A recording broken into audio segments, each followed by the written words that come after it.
Welcome to GG அடுப்புங்கரை. இன்றைக்கி நம்ம தேங்காய் பால் சாதம் எப்படி செய்யணும்னு பார்க்கலாம். அதுக்கு தேவையானது பார்த்திங்கன்னா, அரைக்கிறதுக்கு இஞ்சி, பூண்டு, சின்ன வெங்காயம், கொஞ்சம் சோம்பு. தாளிக்கிறதுக்கு பார்த்திங்கன்னா சின்ன வெங்காயம் அரைச்சி சின்ன சின்னதாக அரிஞ்சு வச்சுக்கோங்க.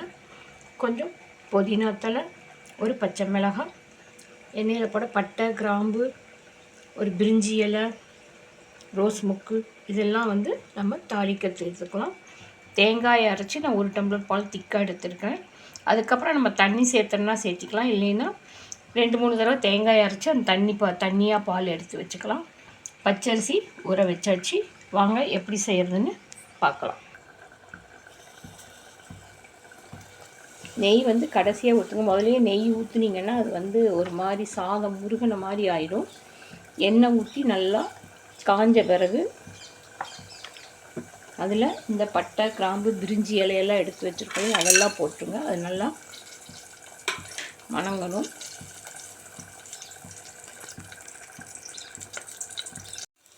இப்போ வெங்காயம் நல்லா வணங்கின பிறகு பச்சை மிளகாய் போட்டுருங்க. அடுத்து இந்த புதினா தழையும் போட்டு நல்லா வணக்கிடுங்க.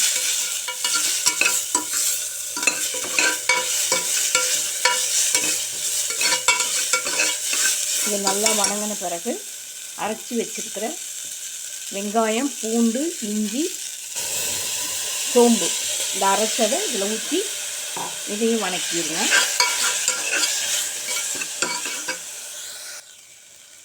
நல்லா வணங்கின பிறகு தேங்காய் பால் எடுத்து வச்சுருக்கேன், தேங்காய் பால் ஊற்றிடுங்க.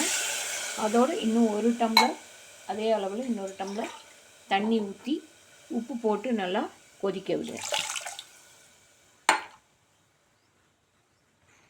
இந்த மாதிரி நல்லா கொதித்து வரும்போது அரிசியை போட்டுருங்க. அரிசியை போட்டுட்டு ஒரு 10 நிமிஷம் கொதிக்க விடுங்க. அது கொதித்த பிறகு குக்கர் மூடி ஒரு 3-4 விசில் விட்டிங்கன்னா போதும். சுவையான தேங்காய் பால் சாதம் ரெடி.